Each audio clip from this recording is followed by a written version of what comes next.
చాలా కాలం తర్వాత మెగాస్టార్ చిరంజీవి హీరోగా తెరకెక్కుతున్న fantasy movie Vishwambhara. Bimbisara fame Vashishta దర్శకత్వంలో తెరకెక్కుతున్న ఈ సినిమా ఈ పాటికి రిలీజ్ కావలసిన విజువల్ ఎఫెక్ట్స్ వర్క్ ఆలస్యం కావడంతో వాయిదా పడుతూ వస్తోంది. చాలా కాలంగా అప్డేట్ కోసం అభిమానులు అడుగుతున్నా సైలెంట్ గా ఉన్న మేకర్స్ ఫైనల్ గా క్లారిటీ ఇచ్చారు. రీసెంట్ ఇంటర్వ్యూలో విశ్వంభర షూటింగ్ స్టేటస్ గురించి, కథనాల గురించి ఫుల్ క్లారిటీ ఇచ్చారు దర్శకుడు వశిష్ఠ. ఒక్క పాట మినహా షూటింగ్ అంతా పూర్తయిందన్న డైరెక్టర్ ఈ నెల 25 నుంచి ఆ పాట షూటింగ్ కూడా స్టార్ట్ చేస్తున్నామని చెప్పారు.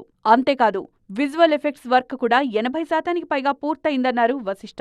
విశ్వంభర కథ విషయంలోనూ ఫుల్ క్లారిటీ ఇచ్చేశారు వశిష్ఠ. ఈ సినిమా కోసం ఇప్పటివరకు వెండితెర మీద చూపించని ఓ కొత్త లోకాన్ని సృష్టించామని చెప్పారు. మనకు తెలిసిన 14 లోకాలు కాకుండా మరో లోకం ఉంటే దాని పేరు విశ్వంభర అయితే ఎలా ఉంటుందన్న ఊహ నుంచే కథ పుట్టిందన్నారు. హీరోయిన్ ఎత్తుకుపోయిన విలన్ ఆమెను విశ్వంభర లోకానికి తీసుకువెళ్తే హీరో అక్కడికి ఎలా వెళ్లాడు, హీరోయిన్ ఎలా కాపాడాడు అన్నదే సినిమా కథని చెప్పారు.